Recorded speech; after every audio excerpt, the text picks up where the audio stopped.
नमस्कार, स्वागत है आपका अजीत अंजुम जी के प्लेटफॉर्म पर। मैं हूं नीलू व्यास।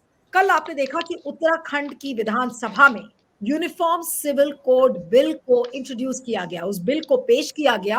अब इस बिल पर चर्चा शुरू होगी।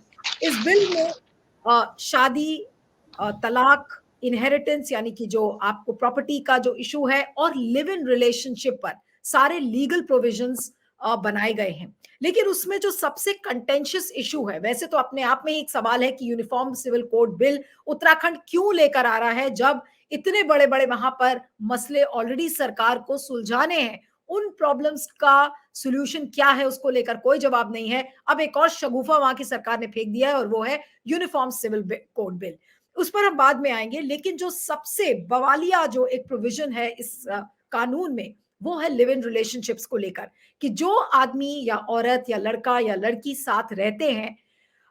हमारे जो समाज का ताना बाना है भारत में, आप जानते हैं कि किस तरीके से कुछ लोग अपनी लिव इन रिलेशनशिप को पब्लिक करते हैं, कुछ लोग नहीं करते। लेकिन अब उत्तराखंड की सरकार ये कह रही है कि अगर आप लिव इन रिलेशनशिप में हैं तो आपको रजिस्ट्रेशन करवाना पड़ेगा, यानी कि रजिस्ट्रार को बताना पड़ेगा कि आप किसके साथ लिव इन रिलेशनशिप में हैं। और अगर आपने ऐसा नहीं किया तो आपको जेल होगी या फिर आपको जुर्माना भरना पड़ेगा। अगर रजिस्ट्रार की तरफ से कोई नोटिस आता है और उस नोटिस का आपने जवाब नहीं दिया, तो फिर आपको 6 महीने की जेल हो सकती है और 25,000 रुपए का जुर्माना हो सकता है। तो क्या हमारी सरकार अब जो पर्सनल रिलेशनशिप्स हैं उन पर भी कंट्रोल चाहती है? आखिर क्यों चाहती है? सबसे पहला तो यह सवाल है। और क्या नागरिकों की निजता सरकार के लिए कोई मायने नहीं रखती?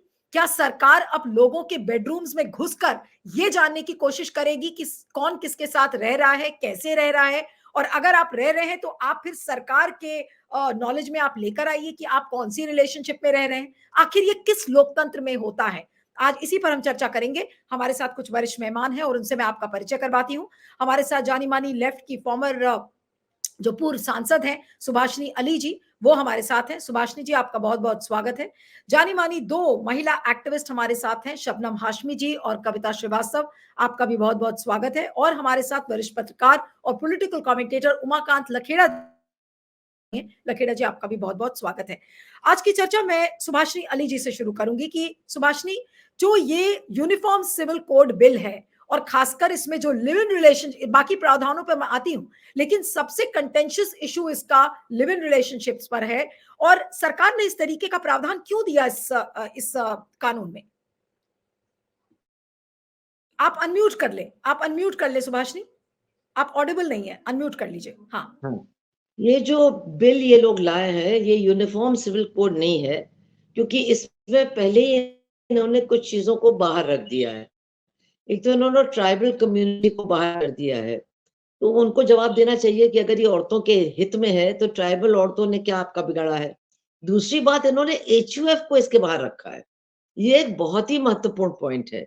मतलब आप हर तरह के विरासत की बात इसमें ला रहे हो।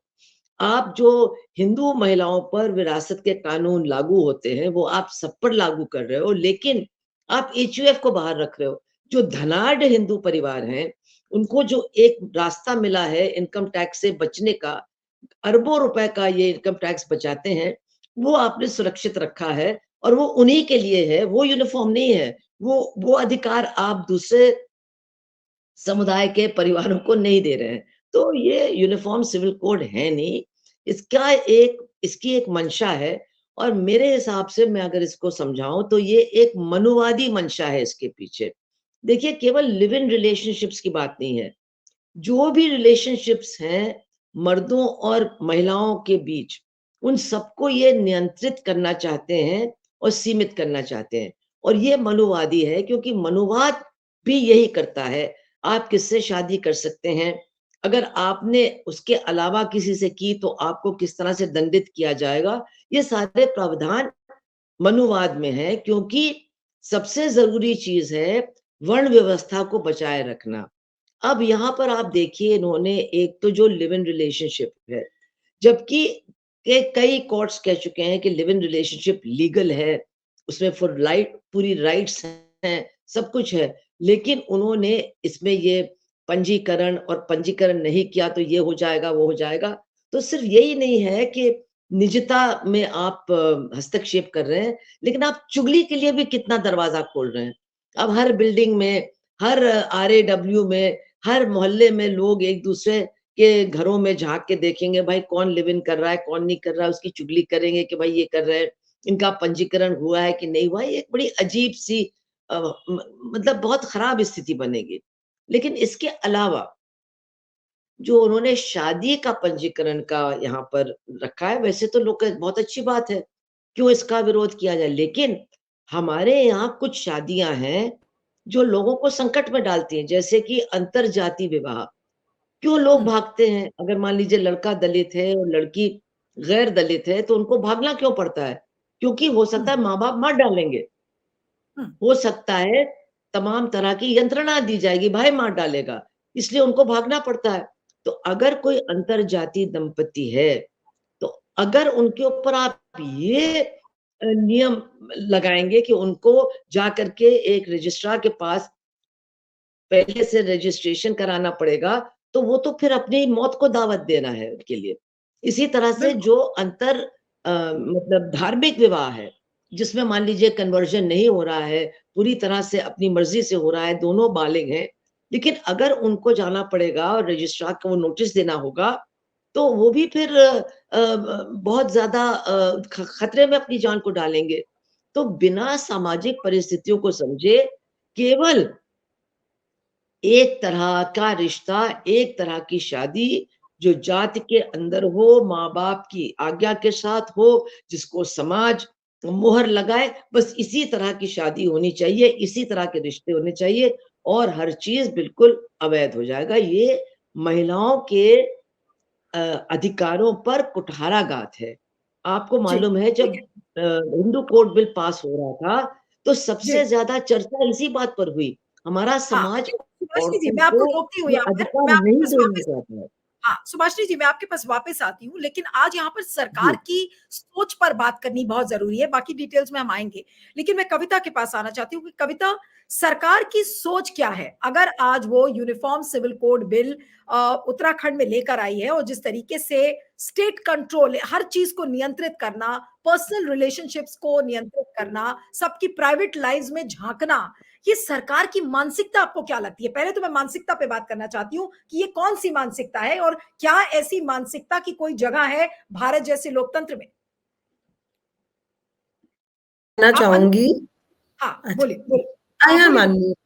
हाँ, सबसे बोलिए। पहले तो मैं ये कहना चाहूँगी कि हम जो अनेक महिला संगठनों के प्रतिनिधि हैं, हम इस ड्राफ्ट को रिजेक्ट करते हैं इन टोटो, और हम मांग करते हैं, क्योंकि 190 पेज इंग्लिश, 202 पेज हिंदी, 7,000 पन्ने का एक जो इन्होंने रिपोर्ट बनाई, फिर एक और वॉल्यूमिनस कंसल्टेशन, बहुत बड़ा मसौदा है जिसको पहली बार कल विधानसभा में खुलासा किया। और ये सिर्फ पहाड़ की औरतों के लिए तो है ही, लेकिन ये पहाड़ के बाहर की भी औरतों के बारे में है, क्योंकि ये कहते हैं कि ये कानून सिर्फ सारी रेजिडेंट्स पे ही नहीं लागू होगा जिनका डोमिसाइल है या नहीं है उत्तराखंड, लेकिन जो बाहर है, जैसे पहाड़ की लड़कियां, मैं राजस्थान में रहती हूँ, वहां आती हूँ, उन पर भी लागू होगा।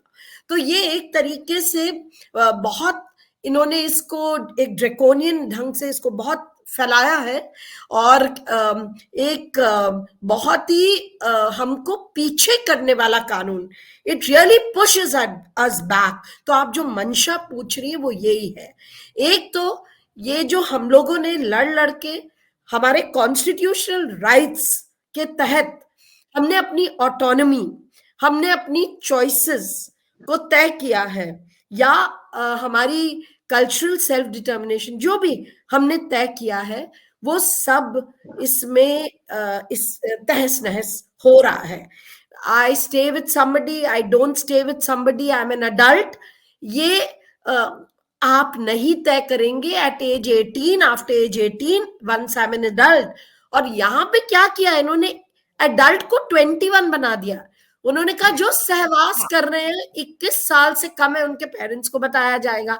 तो आप इनकी मंशा देखिए, नॉट जस्ट रेगुलेशन जैसे सुभाषिनी जी ने बोला, but to enter the house, to enter into all, to control women basically. इनको अब लग रहा है कि औरतें कुछ बहुत ही ज्यादा निकल चुकी हैं, एंड ये तो एब्सोल्युटली अनएक्सेप्टेबल।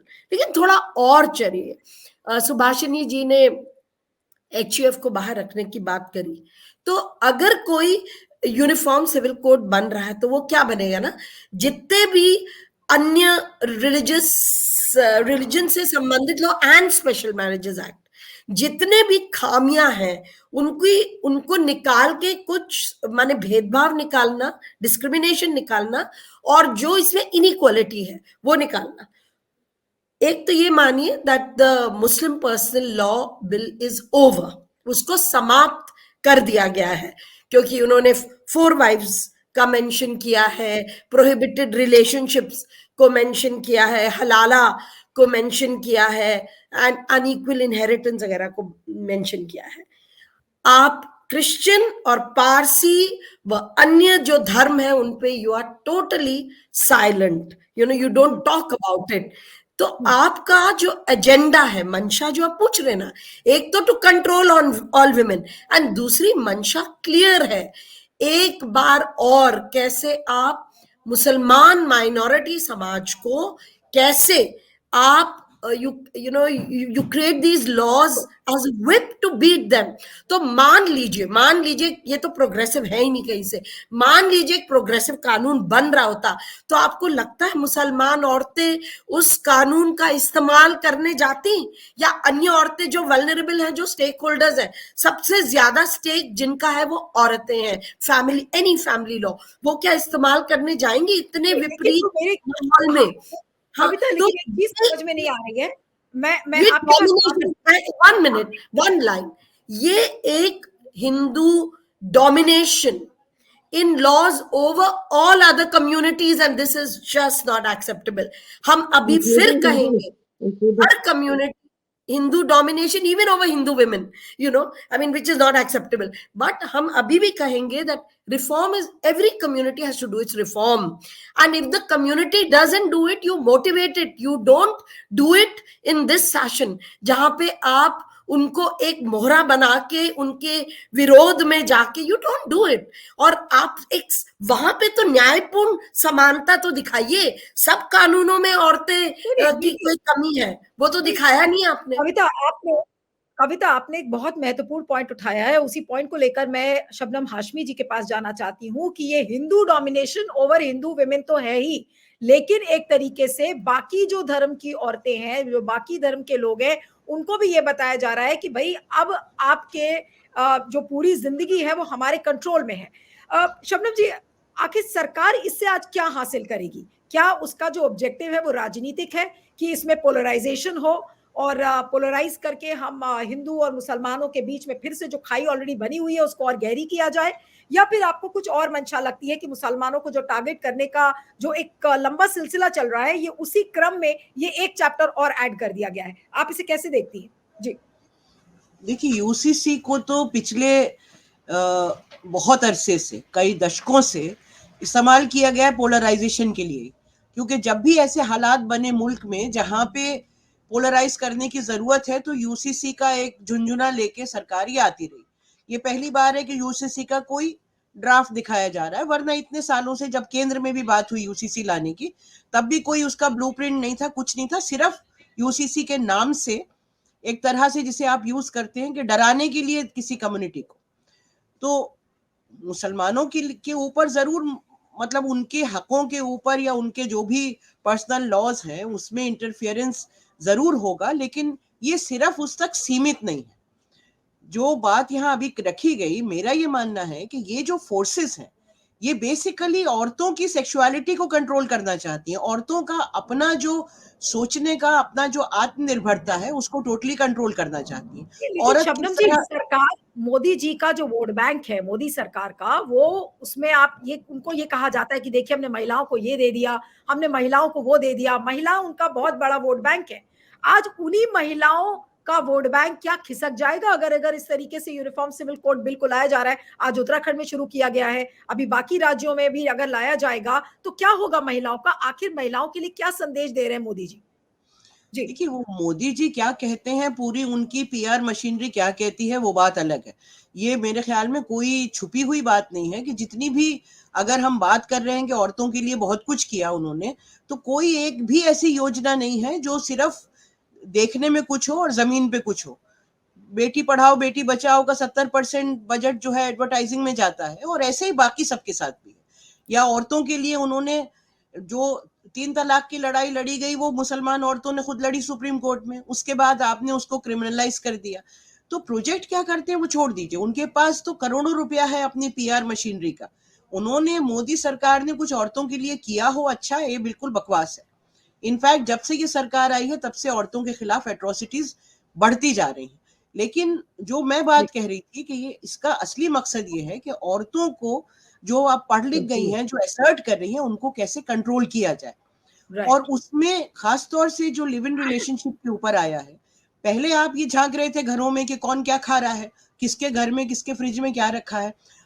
आज आप यहाँ पहुंच गए कि आप किसके साथ रह रहे हैं, कौन आपका पार्टनर है, और इससे पूरी जो LGBTQI कम्युनिटी है उसके ऊपर क्या असर पड़ेगा, ये भी सोचने की बात है। ये सिर्फ मामला मुसलमान का नहीं है, ये हर एक औरत का मामला है, हर एक धर्म की। और हमने बहुत लंबा सफर तय किया है तब से, जब हमने स्पेशल मैरिज एक्ट बनाया था। एक आजाद हिंदुस्तान ने स्पेशल मैरिज एक्ट इसलिए बनाया था कि स्कूल कॉलेजेस खुल रहे हैं, यूनिवर्सिटीज खुल रही हैं, IITs खुल रहे हैं, यहाँ पे लड़का लड़की साथ पढ़ेंगे, एक दूसरे से दोस्ती होगी और समाज आड़े आएगा। इसलिए स्पेशल मैरिज एक्ट बनाओ कि आराम से शादी कर सके। ये उसका बिल्कुल, उसको इन्होंने सर पे खड़ा कर दिया कि जो लोग अपनी मर्जी से साथ रहना चाहते हैं उनके ऊपर कैसे बंदिशें लगाई जाए। और ये हमला औरतों के साथ साथ इस देश के नौजवानों पे एक बड़ा हमला है। मुझे नहीं पता इससे वोट बैंक उनको क्या होगा, लेकिन मैं ये जरूर समझती हूँ कि इस देश के नौजवानों को इसके खिलाफ एक बड़ा ऑपोजिशन जो है उसके खिलाफ प्रोटेस्ट करनी चाहिए, क्योंकि ये हमला नीलू कविता, मैं अभी आती हूँ आपके पास, आई कम बैक टू यू। लेकिन मैं अब मैं एक बार उमाकांत जी के पास भी जाना चाहती हूँ, क्योंकि उमाकांत जी खुद उत्तराखंड से हैं, और ये तो बिल्कुल साफ है कि ये जो यूनिफॉर्म सिविल कोड बिल है ये महिला विरोधी है, ये लोकतंत्र के विरोधी है, और एक तरीके से मौलिक अधिकारों का हनन है, निजता का हनन है। ये सारे पिटफॉल्स इस कानून में मौजूद है। अब लखेड़ा जी, मैं अब आपके पास आती हूँ कि उत्तराखंड में नौकरी का मसला, पहाड़ों की अपनी समस्याएं, पर्यावरण, वहां पर मुद्दों की कमी नहीं है, लेकिन अचानक से अंकिता के लिए न्याय, अंकिता भंडारी के लिए कितना बड़ा वो न्याय का जो एक गुहार लगा रही है, वो लड़की आज वहां पर बैठी हुई है, कोई उसको इंसाफ नहीं मिला, और एक तरीके से जो पूरा जो मसला है अभी उसके मर्डर का, वो अभी भी चल रहा है, कोई जवाब किसी को नहीं मिला है उसको लेकर। लेकिन आज ये यूनिफॉर्म सिविल कोड बिल लाकर आज पुष्कर सिंह धामी क्या बताने की कोशिश कर रहे हैं? क्या वो मोदी जी से अपनी नजदीकियों को बढ़ाना चाह रहे हैं कि देखिए हम इस तरीके का बिल लाएंगे तो हम जो विचारधारा की जो लड़ाई है और जो मोदी सरकार का एजेंडा है उसको पूरा करने में वो ब्राउनी पॉइंट्स कमाने की कोशिश कर रहे हैं? जी कर लीजिएगा, अनम्यूट कर लीजिएगा लखेड़ा जी, अनम्यूट। हाँ, किसी भी जो बिल होता है, विधेयक होता है, वो लॉ मेकर्स लाते हैं, संसद में आता है, विधानसभाओं में आता है।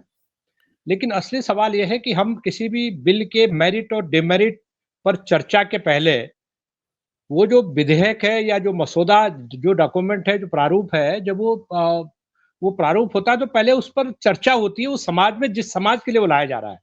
जैसे हमने देखा 3-4 साल पहले कि 3 साल पहले कि आप एक कृषि कानून लेके आए और आपने पूरा डंका बजाया, पूरी पब्लिसिटी की कि ये भारत के किसानों के हितों के लिए आ रहा है। लेकिन जब फार्मर्स ने कहा कि नहीं, हमें तो पता ही नहीं है कि हमारे लिए इसमें क्या इंटरेस्ट है, तो मेरा वही कहना है कि जिस समाज के लिए उत्तराखंड से अगर आपने शुरुआत की है, तो उत्तराखंड की जो महिलाएं हैं, महिला संगठन है, वहाँ उत्तराखंड महिला मोर्चा है, वहाँ के जो जन संगठन है, और उत्तराखंड एक आंदोलन से उपजा हुआ प्रदेश है, 23 साल पहले वो राज्य बना है। तो वहाँ की जो सिविल सोसाइटी है, कोई आपने जो दस्तावेज पर कोई जो डॉक्यूमेंट है, जो प्रोविजंस हैं, क्योंकि इस जो भी आपने जो बिल लेकर के आए हैं या पारित हो जाएगा आज, जो उनकी ब्रूट मेजोरिटी है वहां पर, लेकिन क्या आपने उस समाज में कोई डिस्कशन किया? पहली बात तो ये है।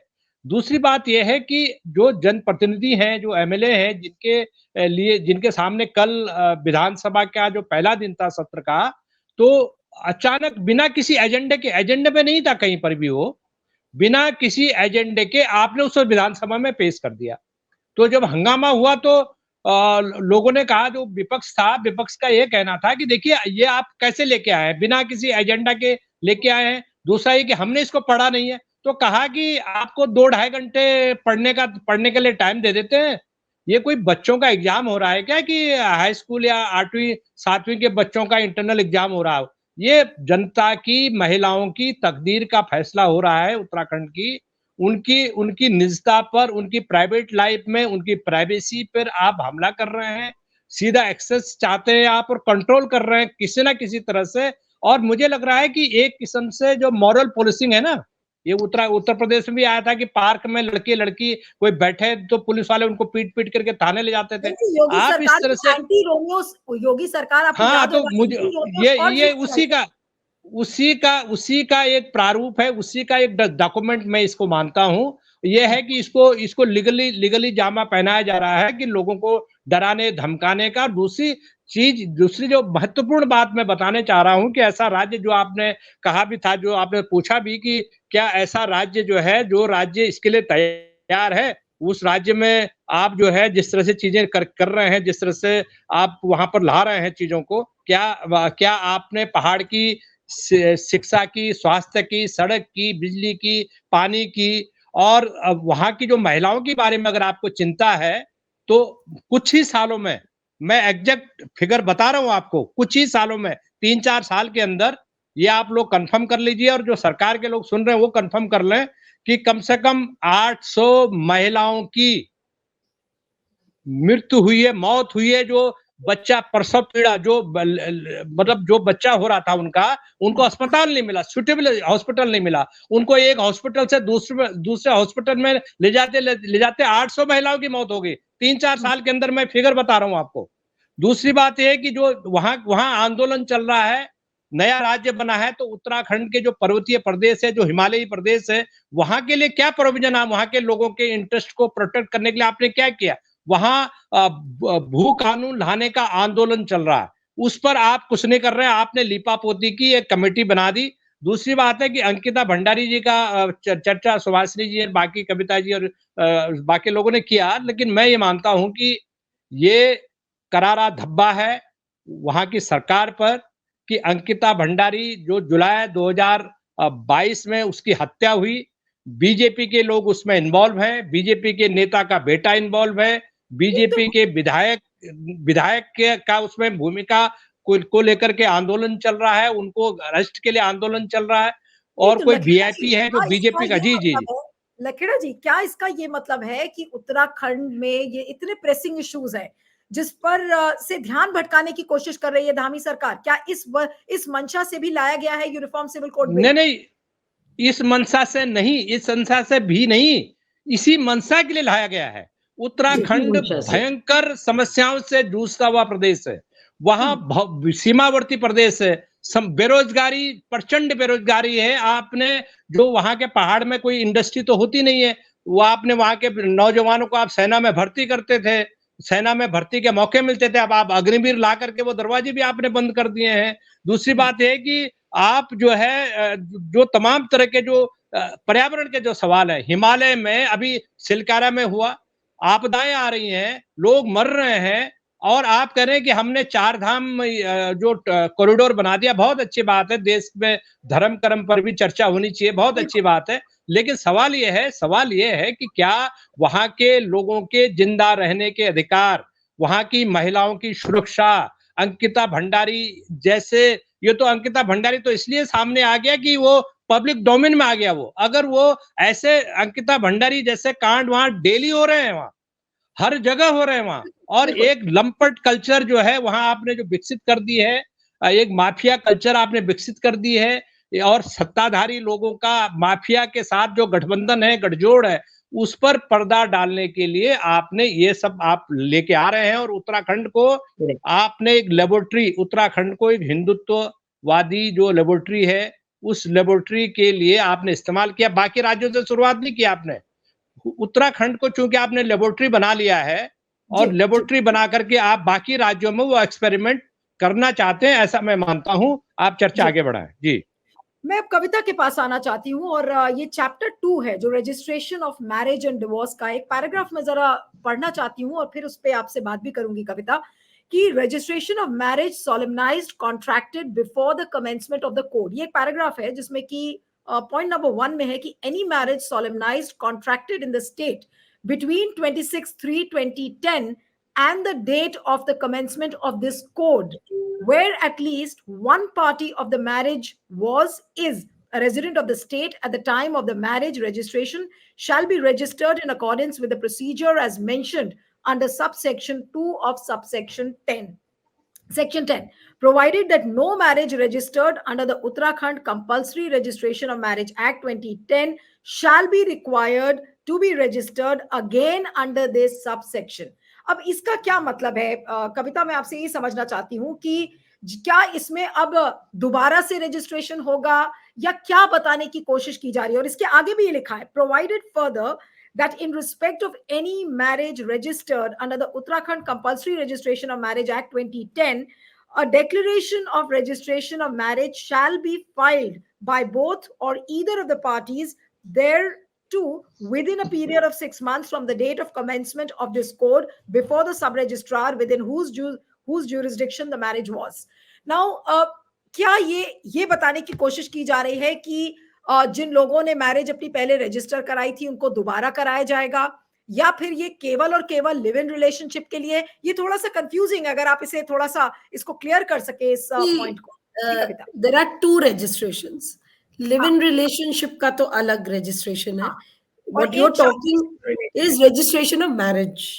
ओके, तो एक अलग अलग राज्यों में, जैसे हम जिस राज्य में हैं, एक सुप्रीम कोर्ट का ऑर्डर आया था इन 2005-6 फॉर कंपल्सरी मैरिज रजिस्ट्रेशन, लेकिन that was not criminalised. Okay, they recommended it and they said that the registrar of births and deaths will be the main registrar for registration of marriages, and हर राज्य में होना था। जैसे हमारे राज्य में जो लोकल कानून बना उसमें आप पंचायत से लेके ऊपर तक, हालांकि एक बीच में कंट्रोवर्सी आई थी कि चाइल्ड मैरिजेस को भी रजिस्टर कर लो क्योंकि लड़का निकल जाता है बिना कोई अकाउंटेबिलिटी के, but that was very problematic, तो सबने डिमांड किया कि वो हटाया जाए child marriage. So marriage registration चल रहे हैं, कई जगह चल रहे हैं, लेकिन Uttarakhand for the first time is penalising you for not registering a marriage, which means एक सेकंड के लिए आपको रोक रही हूँ मैं, क्योंकि आप ही से सवाल कर रही हूँ कविता, क्योंकि आपने ये सारे प्रावधानों को देखा है, तो इसका क्या मतलब है? इसका मतलब ये, क्योंकि कई लोग देर सबेर भी करते हैं अपनी शादियों को रजिस्टर करने में, किसी ने पहले किया, किसी ने बहुत सालों बाद किया, लेकिन क्या उत्तराखंड का जो ये बिल है ये क्या अब दंड देगा कि अगर आपने शादी अपनी रजिस्टर नहीं की है तो अब आपको इसके लिए दंड मिलेगा? जी कविता। हाँ, तो ये इसको मैंडेटरी करके इसके साथ साथ आपको दंड भी दे रहा है, जो कि बहुत ज्यादा प्रॉब्लमैटिक है। ये आप नहीं कर सकते क्योंकि इस देश में हर तरह के लोग हैं, हर तरह के अवेयरनेस के लोग हैं, और कई बार शादी करके लोग निकल जाते, इधर उधर हो जाते। वो कह रहे हैं अगर एक भी उत्तराखंडी है पार्टनर्स में से, अगर एक की डोमिसाइल उत्तराखंडी है या जैसे भी उत्तराखंड का एड्रेस है उसका, और दूसरा कहीं और हो, फिर भी आपको इसको रजिस्टर कराना होगा। माने आप बिना अवेयरनेस का वक्त दिए आप इस तरह के मैंडेटरी प्रोविजंस क्लैंप कर रहे हैं लोगों के ऊपर, तो ये कोई इनेबलिंग लॉ नहीं है, ये लॉ है एक तरीके से कैसे लोगों को और कटघरे में खड़ा किया जाए, बल्कि इसको एक माहौल बनाने वाला लॉ होना चाहिए, कैसे लोग, क्योंकि रजिस्ट्रेशन बढ़िया है, रजिस्ट्रेशन हिंदू मैरिजेस के लिए तो बहुत ही बढ़िया है। निकाह नामा तो आपको मिल जाता है ना कहीं साइन होता है, कुछ तो मिल जाता है। चर्च में शादी होती है, आपको कुछ ना कुछ मिल जाता है। हिंदी विवाह का क्या मिलता है? कोई सिग्नेचर नहीं होता है, कई बार वो फोटोज को भी नहीं वो माने जाते हैं। तो उन्होंने तो यहाँ पर आपको एक तरीके से उसको एक जबरदस्ती करके आपको तुरंत तो तत्काल, ये भी नहीं कि 1 year 6 months, अब रूल्स में कुछ और बोलते हैं, वी डोंट नो, लेकिन अभी तक तो कोई प्रावधान नहीं दिया है, उसको एक जबरदस्ती के रूप में किया जा रहा है, जो कि बिल्कुल मान्य नहीं है। एक चीज और इसके है कविता जी, कि क्या ये एक्स्ट्रा टेरिटोरियल जुरिस्डिक्शन का भी मामला बनेगा? हाँ, भले ही वो हाँ, कानून उत्तराखंड हाँ, का है, लेकिन क्योंकि उन लोगों पर भी लागू होगा, मान लीजिए कि किसी एक कोई लड़का देहरादून में रहता है, लेकिन वो लड़की बैंगलोर से आई है या किसी और राज्य से आई है, तो क्या दोनों स्टेट्स इसमें इन्वॉल्व हो जाएंगी? हाँ, तो मैं बस आपको बता दूं, रजिस्ट्रेशन ऑफ मैरिज या डिवोर्स की 25,000 पेनल्टी दी गई है आपको, नॉन नॉन रजिस्ट्रेशन की या फेलियर ऑफ रजिस्ट्रेशन की, डिवोर्स की भी आपको करवानी है। मैंने पूरा सर्विलेंस स्टेट है इस रूप से, उनके रिकॉर्ड में आना चाहिए किसने डिवोर्स लिया, किसने नहीं लिया, क्या हुआ, उसकी भी वो डिग्री भी आपको जाके बताना होगा कि मैंने ये किया। सिर्फ रजिस्ट्रेशन ऑफ मैरिज ही नहीं है। और मैंने इसमें के लिए भी वही चीज है। हाँ, वो, और वहां तो थाना है, वहां, यहाँ 25,000 तो रजिस्ट्रार मैरिजेस है, वहां तो थाना है। देखिए, यू क्रिमिनलाइज इट इन सच अ वे कि you bringing live in relationships under the purview of the police. ये क्या है, ये क्या मतलब? आप बिल्कुल। और मैं बस एक हाँ, बोलिए। एक बात जोड़ना चाहती हूँ कि आप माने ये क्यों इतना हिंदू बायस्ड लॉ है? आपने एचयूएफ पूरा ले लिया, आपने रेस्टिट्यूशन ऑफ कॉन्जुगल राइट्स को भी आपने पूरा रख लिया। इट इज सो प्रॉब्लमैटिक इस वक्त। माने कोई भी पुरुष मूव कर सकता है एप्लीकेशन कि आई वांट माय मैरिज, मेरे ऊपर मेरी पत्नी आके रहे, because it's my right to have the conjugal right. तो ये तो बहुत प्रॉब्लमैटिक था हमेशा। ये सुप्रीम कोर्ट सुन रहा है, इसको भी इन्होंने टोटली ले लिया। तो ये सब आप देख सकते हैं बायसेस जो सारा है। और मैं एक मिनट जो मैं कहना चाहती हूँ, क्योंकि शबनम ने ये जो ट्रांसजेंडर पे साइलेंस है, सेम सेक्स मैरिज पे silence, what does it say? It's not surprising, it is shocking. आप रिकॉग्नाइज नहीं करना चाह रहे हैं कि आजकल इतना ज्यादा सेल्फ डिटर्मिनेशन है। At the end of the day supreme court gave that self determination right too, and 2000 वाला जो लॉ है उसके पैरिटी क्या है, नहीं है, ये साइलेंसिंग क्या है? आप सिर्फ स्पाउस को लिखा है, man and woman, husband wife, ये सब क्या है?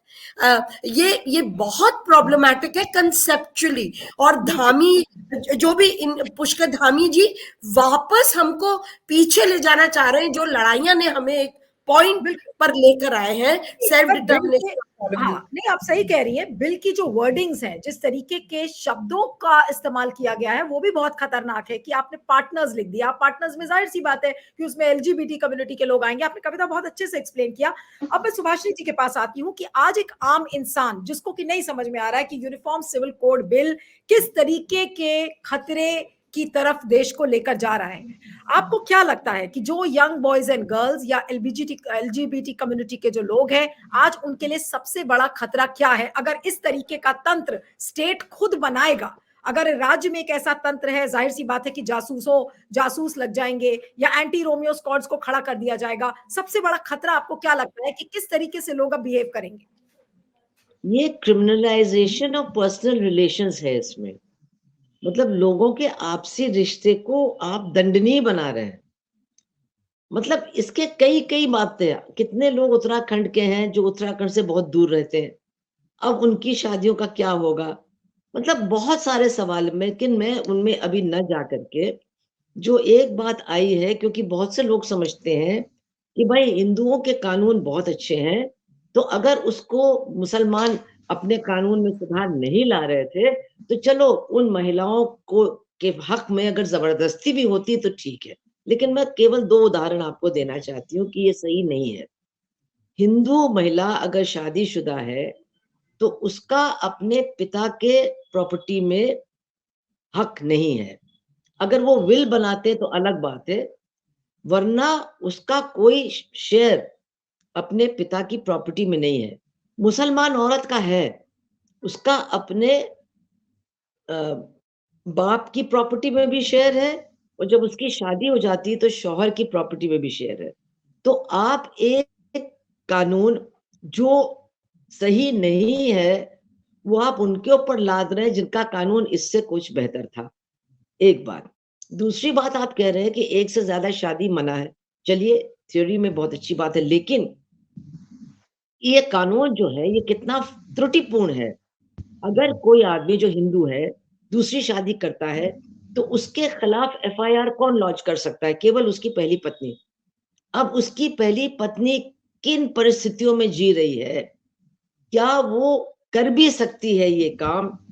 लेकिन आपने वहां तक सीमित रखा है। इसकी वजह से आप देखते हैं कि कई लोग जिन्होंने 2 शादियां की उनके ऊपर कोई भी कार्रवाई नहीं हुई है। अब आप कह रहे हैं कि भाई ये हमारा कानून तो बहुत अच्छा है और इस त्रुटिपूर्ण कानून को आप दूसरों के ऊपर भी लागू कर रहे हैं और लाद रहे हैं। और जो हमारे समाज में इस समय हो रहा है, ये जो मैंने बात की, ये जो चुगली का डर है, तो ये चुगलियां कुछ तो होंगी आपसी रंजिश की वजह से, ये जो रजिस्ट्रेशन और इन सारी चीजों को लेकर के, लेकिन कुछ चुगली होगी सांप्रदायिक कारणों से कि आपकी मंशा सांप्रदायिकता को बढ़ाने की है। इसमें कह दिया गया है कि इद्दत इज ऑल्सो बैंड। चलिए, हलाला इज बैंड, ओके, लेकिन इद्दत भी आपने बैन कर दिया है। अब हमारे समाज में कोई किसी का पति मर जाता है तो हिंदू औरतें भी जल्दी घर से नहीं निकलती हैं, पब्लिक उसमें नहीं जाती हैं बहुत सारे घरों में। मुसलमान औरतों के लिए ये इद्दत की बंदिश है। तो क्या आप लोगों को ये मौका नहीं दे रहे हैं कि वो जाकर के थाने में कहें कि भाई वो औरत, उसका पति मर गया, वो इद्दत ऑब्जर्व कर रही है, उसको जेल में बंद कर दो because it is band now. तो ये क्या करना चाहते हैं आप समाज के अंदर? वैसे भी इतने डर में लोग रह रहे हैं, अपने बिल्कुल। माँ बाप से डरते हैं अगर उन्होंने अपने मर्जी से शादी की है, किसी भी कम्युनिटी को है। अपने मतलब जो लोग हैं जो आजकल धर्म का झंडा लिए हर जगह पहुंच जाते हैं, उनसे आपको डर लगता है कि हमारे रिश्ते के बीच में ना आए, इसको मतलब हमको थ्रेटन न करें, हमारे ऊपर हिंसा न करें। ये तो पहले से ही समाज में इतना ज्यादा ये डर मौजूद। अब आप इस डर के माहौल को, इस आतंक के माहौल को और भी ज्यादा बढ़ा करके, मैंने शुरू में ही कहा और अब मैं यही खत्म कर रही हूँ, ये बिल्कुल मनुवादी है। मनुस्मृति बताता है कि शादी आप किससे कर सकते हैं और किससे नहीं कर सकते, और अगर बिल्कुल। आपने वर्जित शादी की तो आपको दंड बर्दाश्त करना पड़ेगा। यही फिर से एक बार फिर संविधान की जो हमें संरक्षण मिला हुआ था तो हटा करके एक बार फिर मनुवादी कायदा कानून हमारे ऊपर लागू किया जा रहा है। ये खतरा हर भारतीय महिला और हर भारतीय नागरिक के लिए है और इसलिए इसका विरोध डट के होना चाहिए। बिल्कुल। और इस तरीके के ही कानून बिल्कुल देश को डार्क एजेस में लेकर जाते हैं। और शबनम जी, मैं आपसे पूछना चाहती हूँ कि क्योंकि लिव इन रिलेशनशिप्स को रजिस्टर होना है रजिस्ट्रार के पास, कई सेक्शंस हैं जो कि ये बताते हैं कि भाई आपको अपने स्टेटमेंट्स रजिस्टर करने हैं, फिर अगर आपने नोटिस का जवाब नहीं दिया तो भी आपको जेल हो सकती है, आपको फाइन देना पड़ेगा। मैं रजिस्ट्रार के पावर्स की बात करना चाह रही हूँ शबनम जी, कि क्या हम स्टेट में बैठा हुआ जो रजिस्ट्रार है, इन सारी चीजों का जो रजिस्ट्रेशन करेगा, क्या उसको हम अनब्राइडल्ड पावर्स दे रहे हैं, अनहिंडर्ड पावर्स दे रहे हैं, और वो उस पावर का इस्तेमाल अपने हिसाब से करेगा? अगर वो पॉलिटिकली सूट करेगा वहां की सरकार को तो उसी तरह से करेगा, वो सरकार के इशारों पर नाचेगा। क्या ये एक बड़ा खतरा इस कानून में आपको नहीं दिखता? देखिए, हम रजिस्ट्रार को तो पावर्स दे ही रहे हैं, लेकिन मुझे लगता है कि उसके साथ साथ हम जो नॉन स्टेट एक्टर्स हैं, अगर मैं बिल्कुल दूसरी बात कर रही हूँ, जिस तरह से हम पूरा पिछले 10 साल से तमाशा देख रहे हैं गाय को लेके, कि गाय का व्यापारी निकलता है, उसे घेरते हैं ये बजरंग दल और विश्व हिंदू परिषद वाले, अगर उसने पैसा दे दिया तो जाने दिया, वरना केस कर दिया। अब इसी तरह जो सुभाषिनी कह रही हैं कि पूरे समाज में चारों तरफ से कौन किसके घर में कौन रह रहा है, कौन आ रहा है, उसके ऊपर जासूसी शुरू हो जाएगी और नॉन स्टेट एक्टर्स आके आपसे पैसा निकालेंगे कि या तो तुमने रजिस्टर नहीं कराया है, हम अभी जाके रिपोर्ट करते हैं, वरना इतना पैसा दे दो। तो बिल्कुल बिल्कुल। मतलब आप ऑफिशियली भी निकाल रहे हैं, आप अनऑफिशियली भी धमका के भी निकाल रहे हैं। और क्रिमिनलाइजेशन सिर्फ आपस में 2 लोगों की रिलेशनशिप का नहीं हो रहा, बल्कि पूरे समाज में क्रिमिनलाइजेशन इससे बढ़ेगा। और जो जो औरतों के साथ जो होगा, और इस पे सिर्फ ये मामला सिर्फ औरतों का नहीं है, क्योंकि यंग लड़कों के साथ भी यही होगा। और रिलेशनशिप जो है, लिव इन रिलेशनशिप जो है, वो कोई 2 साल 4 साल 5 साल जरूरी नहीं कि हर रिलेशनशिप 5 साल चले। तो अगर किसी की लिव इन रिलेशनशिप 6 महीने चलती है और उसके बाद सपोज ही और शी और somebody from the LGBTQI communities, if they change the partner, तो कितनी बार जाके वो रजिस्टर कराएंगे और कितनी बार वो 25,000 रुपया देंगे रजिस्ट्रेशन कराने का, या उसका हर्जाना भरेंगे। तो ये पूरा का पूरा, एक तरफ तो ये है कि आप मेन मुद्दों से भटका रहे हैं, लेकिन अल्टीमेटली आप जो नौजवान अपनी तरह से सोचना चाहता है, अपनी तरह से जीना चाहता है, आप उसके अधिकारों पे एक ये बहुत बड़ा हमला है। बिल्कुल ऐसा लग रहा है कि एक तरीके से ऐसे कानूनों से ये संदेश दिया जा रहा है कि भाई अब आप तो बिल्कुल सांस ही मत लीजिए, वो ज्यादा अच्छा है, इस तरीके का मैसेज दे रहे हैं।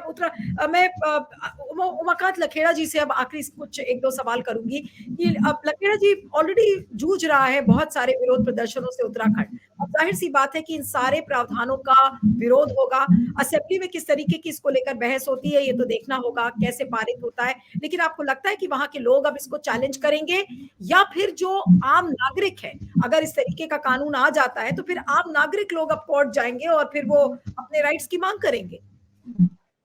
देखिए, जैसा मैंने पहले भी कहा कि उत्तराखंड में इस तरह के विधेयक की कोई जरूरत नहीं थी। बड़ा इंटरेस्टिंग ये है कि क्यों लाया गया, उत्तराखंड को क्यों चुना गया। ये इतने राज्य हैं बीजेपी शासित, और भी तो राज्य हैं, उत्तराखंड को ही क्यों चुना गया, वहीं से शुरुआत क्यों की गई। पिछले साल जो उत्तराखंड और उत्तर प्रदेश में एक साथ चुनाव हुआ तो वहां इनका मैनिफेस्टो में शामिल किया गया, आखिरी दिन शामिल किया गया कि हम इसको हम सत्ता में आए तो हम इसको कॉमन सिविल कोड लेके आए। सीधा सीधा पोलराइजेशन, हिंदू मुसलमान चुनाव में करो, और कोई मकसद नहीं है। और जो बहुसंख्यक वहां पर हिंदू आबादी है, बहुसंख्यक जो आबादी है, उसको डराओ कि भाई ये यहाँ मुस्लिम्स लोग आ रहे हैं। मतलब बेहुदा तरह का ये कदम है उत्तराखंड सरकार का। और लोगों ने, भारतीय जनता पार्टी के लोगों से तो मुझे उम्मीद है नहीं, क्योंकि वो वहां तो कोई पढ़ाई लिखाई करता नहीं है, बिना पढ़े लिखे ही लोग वहां एमएलए एमपी बन जाते हैं। लेकिन जो बाकी समाज है, जो बीजेपी के लोग नहीं है, कम से कम आप उनको पढ़ाते, उनको कॉपी उनको देते। तो 2024, और ये मैं आपको बता रहा हूं, ये यहां नहीं रुकने वाला है। ये जो जातीय जनगणना का एक बड़ा मुद्दा देश में बना है कि जातीय जनगणना कुछ राज्य सरकारों ने शुरू कर दी है, कुछ करने वाले हैं, उसके खिलाफ ये डायवर्जन का एक टैक्टिक्स है। इनको पता था, पिछले साल से इनको पता था कि इलेक्शन 2024 के इलेक्शन से पहले क्या क्या गुल खिलाना है। तो 370 कर दिया है, कॉमन वो महिला तलाक वाला कर दिया है, राम मंदिर बना ही दिया है। अब ये बचा कुचा है, ये 2024 की बैतरणी पार करने के लिए चुनाव। और उत्तराखंड जिसको कहते हैं ना कि एक सॉफ्ट वल्नरेबल है, उत्तराखंड एक सॉफ्ट स्टेट है, एक छोटा स्टेट है, वहां के लोगों को बरगलाने के लिए ये इस तरह के इश्यूज उठा लो जिसका वहां के लोगों की रोजी रोटी, शिक्षा, तकदीर, रोजगार से कोई लेना देना नहीं है। उत्तराखंड की सरकार पर ये एक किस्म से थोपा जा रहा है, जबरन थोपा जा रहा है, और उनको पता ही नहीं है कि क्या चीज है। मेरी कई लोगों से बातचीत है, उनका वो कंफ्यूज है, वो कह रहे हैं ये किस लिए ला रहे हैं, हमें तो कंफ्यूजन पैदा हो रहा। तो ये जो चीजें हो रही है ये बहुत खतरनाक है और बहुत बहुत चालाकी से लाया जा रहा है। और सवाल ये भी है कि देखिए कि इसको आप जो है भारत के संविधान के जो मोटे मोटे प्रोविजंस ऑलरेडी हैं वहां कैसे इंसर्ट करोगे। मतलब आप जो एक राज्य में जो आप बिल लेके आ रहे हैं, विधेयक लेके आ रहे हैं, कानूनी जामा पहना रहे हैं, और उसको भारत का जो कॉन्स्टिट्यूशन ऑफ इंडिया है उसके फ्रेमवर्क में कैसे फिट करोगे आप, क्योंकि कॉन्स्टिट्यूशन ऑफ इंडिया पूरे देश में लागू होता है, कश्मीर से लेकर के कन्याकुमारी तक लागू होता है। तो ये तमाम तरह के जो सवाल है जी, आपने जो कंफ्यूजन का शब्द इस्तेमाल किया ये बिल्कुल शायद सही और फिट बैठता है। वो इसलिए क्योंकि मैं आज सुबह 1-2 सुप्रीम कोर्ट के कुछ लॉयर्स हैं उनसे भी बात कर रही थी, कुछ क्लैरिफिकेशन इसमें लेने के लिए। अब उनका ये मानना है कि अब कई राज्यों में इस तरीके की अगर पहल होगी, हर राज्य अपना एक वेरिएशन लेकर आएगा कि भाई जैसे गोवा का एक यूसीसी है, उत्तराखंड का एक मॉडल यूसीसी का है। अब सारे राज्य में कुछ ना कुछ वेरिएंट एक नजर आएगा, सबकी अपनी एक यूएसपी होगी, और अंत में केंद्र सरकार आके ये कहेगी कि देखिए इन सब में समन्वय नहीं है, इसलिए अब हम एक यूनिफॉर्म लेजिस्लेशन लेकर आएंगे। कविता, आपसे एक लास्ट No, कमेंट yeah. ले लूं। आप आपके पास लास्ट कमेंट के लिए मैं आ रही थी कि क्या ये एक डर है कि सेंट्रल लेवल पर ये एक लेजिस्लेशन आएगा जो कि वाकई में बहुत खतरनाक होगा? भी ऑलरेडी द लॉ कमीशन ने लास्ट ईयर निकाला था अपना एक नोटिफिकेशन, और लोगों को 1.5-2 महीने का वक्त दिया था, उसको थोड़ा बहुत एक्सटेंड किया था, और ऑलरेडी बीजेपी पार्टी के आईटी सेल ने मिस्ड कॉल, एसएमएस कॉल, कैसे जाके कहना है कि हमें चाहिए, ऑलरेडी वो पैरवी शुरू हो गई थी। जैसे यहाँ पे वो कह रहे हैं कुछ 60 लाख एसएमएस आए थे और कुछ 23 लाख व्हाट्सएप मैसेजेस आए थे, माने ये इस तरह का आंकड़ा दिया जा रहा है। तो आप सोच सकते हैं नेशनल लेवल पे वो किस बैकग्राउंड से वो लाएंगे। ऑलरेडी जब लॉ कमीशन ने कर दिया है, राजस्थान ने कल कह दिया कि हम भी लाएंगे और हमारी विधानसभा चल रही है, उन्होंने वहां कह दिया, और राज्यों में भी बीजेपी रूल स्टेट से वो लोग कह देंगे।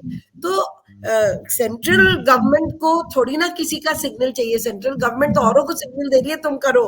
सेंट्रल गवर्नमेंट तो तैयार बैठी है टू हिंदुआइज एवरीथिंग, एंड कैसे हमको रेगुलेट करे, हमारे दिमागों को, हमारी बॉडीज को, हमारे फैमिलीज को, हमारे बिहेवियर को, वो तो पूरा उनका चल ही रहा है। सर्विलेंस तो सबसे ज्यादा वही कर रहे हैं, so it suits them absolutely.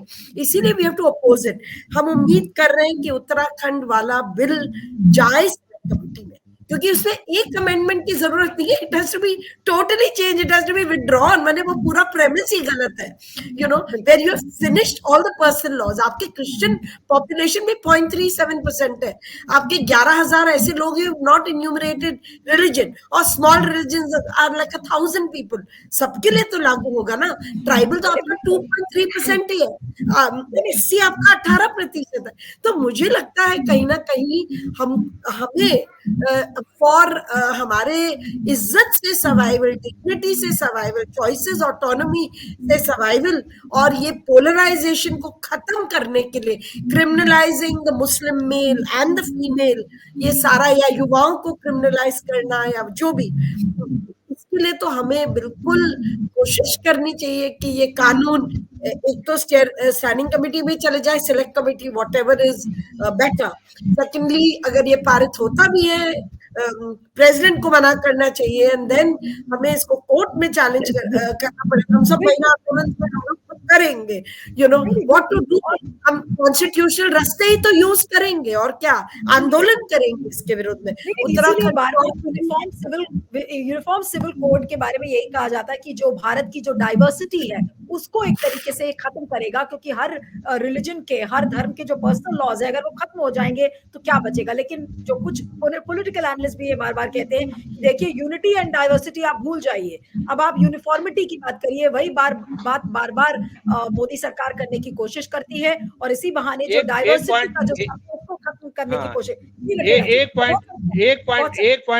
एक छोटा सा पॉइंट है, वो ये पॉइंट है कि उत्तराखंड में आज जो सबसे बड़ी समस्या है वहां के नौजवानों की, वहां की लड़कियों की, लिखी पढ़ी लड़कियों की सबसे बड़ी समस्या है रोजगार की।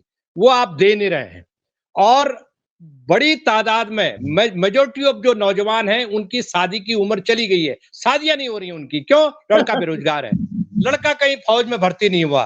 तो जब उसकी शादी नहीं होगी तो ये जो आप सामान जोड़ रहे हैं, ये जो कानून लेके आ रहे हैं, किसके लिए लेके आ रहे हैं? तो मैं आपको बता रहा हूं कि उत्तराखंड के नौजवानों के लिए अभिशाप है, और मैं ये अपील करना चाहूंगा कि उत्तराखंड के नौजवानों को इसके खिलाफ, इस बिल के खिलाफ, ये काले कानून के खिलाफ सड़कों पे उतरना चाहिए, क्योंकि उनकी जो मूलभूत जो समस्या है वो रोजगार है, रोटी है, उनके सुरक्षित भविष्य है, वहां की लड़कियों की सुरक्षा का सवाल है। उस पर धामी सरकार ने आज तक कोई ऐसा काम नहीं किया। वहां की बीजेपी ने और वहां की लोगों ने आंदोलन किया, जबरदस्त आंदोलन इस सरकार के खिलाफ किया, कुछ नहीं हो रहा है। नौजवान जब तक सड़कों पर नहीं आएंगे, ये उनके भविष्य से खिलवाड़ करने का एक हथियार इन्होंने चलाया है 2024 के इलेक्शन के पहले। इतना मैं कहना चाहता हूँ। हाँ, सुभाषिनी जी, आप हाथ उठा रही, कुछ कहना चाह रही हैं? उसके बाद प्रोग्राम को खत्म करते हैं। हाँ, नहीं कहना चाह रही हूँ कि आपने जो एक सवाल उठाया कि ये डाइवर्सिटी को खत्म करना चाहते हैं, अनेकता को खत्म करना चाहते हैं और एक रूपता लाना चाहते हैं,